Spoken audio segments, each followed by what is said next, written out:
देखो, सबसे पहली बात हमारी कमजोरी क्या है? हम परेशान हो जाते हैं। संसार में देखो तो परेशान, परमार्थ की तरफ देखो तो हम परेशान हो। ये हमारा आदत स्वभाव बन गया परेशान होना। थोड़ा सा धैर्यवान बनो, गंभीर बनो। कोई भारी से भारी विपत्ति में परेशानी स्वीकार करके विपत्ति से थोड़ी निकला जाता। सुलझो, ठीक है, विपत्ति आई, समस्या आई, इसका समाधान होगा। ऐसा थोड़ी कि हमें नष्ट कर देगी। अगर अभी हमारी बड़ी हानि हो जाती है, हम कल इससे बड़ा लाभ प्राप्त कर सकते हैं। हमको एकदम बिल्कुल गंभीर रहना है, इतने कमजोर नहीं बन जाना। अब वो गए तो क्या होगा, अब वो वस्तु गई तो क्या, पद गया तो क्या होगा। प्रयास किया था, ये पद मिला था, इससे बड़ा पद प्राप्त करूंगा, मैं इससे बड़ा महान बनूंगा। ठीक है, एक बार गिर गया, गलती हो गई, दंड भोगूंगा, फिर इससे ज्यादा संयम में रहूंगा। बिल्कुल मतलब एकदम फ्रेश दिमाग रखना चाहिए। पर अपने लोग क्या है, जरा सी बात में एकदम पछड़ा कर लेते हैं, एकदम कमजोर हो जाते हैं। ये बिल्कुल ठीक नहीं है। हम जीवन भर की यात्रा की बात कह रहे हैं, भारी से भारी कष्ट में भी मुस्कुराना, तो हमें बल मिला है, हमें भगवान की कृपा का दर्शन हुआ है, हमें उनका दुलार दिखाई दिया है। अगर ऐसे तो भाग जाते, फिर परमार्थ में थोड़ी चलना होता है। आज जो आप सुन करके लाभ लेने की चेष्टा कर रहे हो ना, ये केवल प्रवचन नहीं है, ये जीवन है। अगर ये जिए ना होते ना तो ये इसका प्रभाव नहीं पड़ता, फिर वाणी का प्रभाव नहीं पड़ता। हम इसीलिए कहते हैं, जैसे आप लोग एकदम परेशान हो जाते हैं तो बोलो, क्या हमसे ज्यादा परेशानी होगी? दोनों किडनी खराब, दवाई लाने के लिए पैसे नहीं, पानी रखा है, हम उठ के पी नहीं सकते, भीषण शरीर में कष्ट, भीषण बुखार, क्योंकि किडनी फेल, जरा में बुखार, खाने को क्या, रोटी मांग के लाओ। अगर वहां सब्जी मिलती है तो लाल मिर्च ऐसी पड़ के मिलती थी कि पा नहीं सकते थे। आप सोचो, पानी लाना है तो मुझे लाना है, पीना है तो मुझे पीना है। अगर मैं हारता तो कहां पहुंच जाता, क्या स्थिति होती? नहीं, मरना है, पर कदम पीछे। कोई दिन ऐसा नहीं जिस दिन सेवा ना की हो, जिस दिन सेवा ना गए हो। गुरु जी की सेवा में जाना है, पहले अपने को स्वस्थ साबित करना है, नहीं वो सेवा नहीं लेंगे।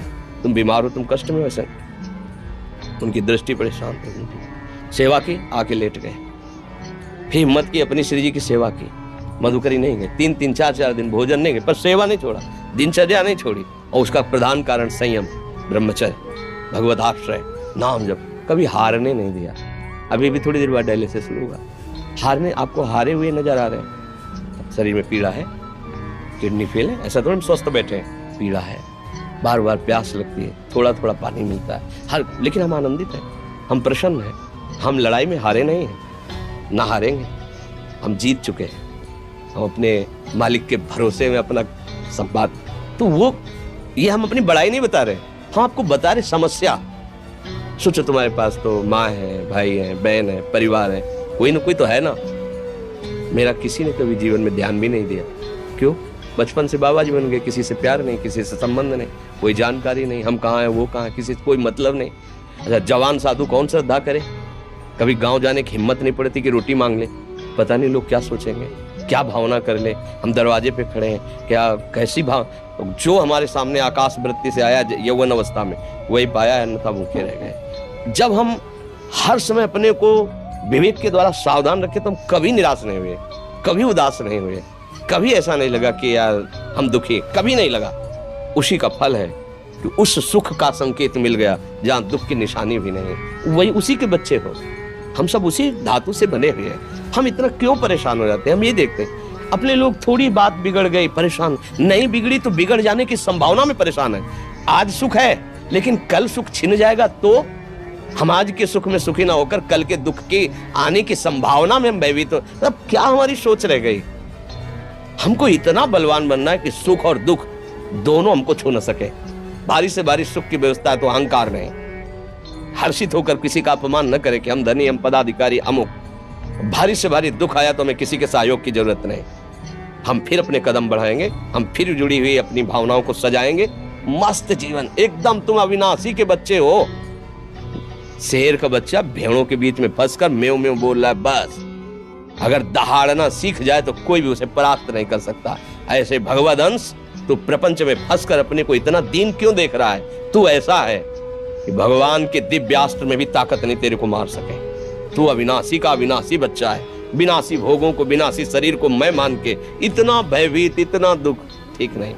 ये सबके लिए, केवल एक के लिए नहीं। आप समझो, आप लोग सोचते हैं हम गृहस्थ होकर भला ऐसी स्थिति कैसे? जनक जी सुखदेव जी के गुरु हैं और राजा हैं, महल है, रानियां हैं, नौकर है, चाकर, क्या सुखदेव जी जिनके शरीर में लंगोटी भी नहीं है, दिगंबर, परमहंस के गुरु है जनक जी जो राजा हैं। समझो आप ऐसा ना सोचे कि हम नौकरी कर रहे हैं, हम संसार में, हम गृहस्थ हैं, हम आध्यात्मिक की ऊंचाई पर नहीं चढ़ सकते। नहीं, आप एक सरकारी नौकरी या आप किसानी या व्यापार करते हुए आप एक अध्यात्म की ऊंचाई में चढ़ सकते हैं। और अध्यात्म ही है जो तुम्हें इस माया के दुख सुख से ऊपर उठा सकता है। दूसरा, चाहे जितनी संपत्ति आ जाए, आप सुखी नहीं हो सकते। सब देख लो, आंख खोल के देख लो, अध्यात्म ही है जो तुम्हें हर कष्ट सहकर मुस्कुराकर जीने का रास्ता बता देगा कि आप आनंदित हो जाओगे। कुछ नहीं बिगड़ा, अध्यात्म है तो कुछ नहीं बिगड़ा, अध्यात्म नहीं है तो कुछ नहीं बना।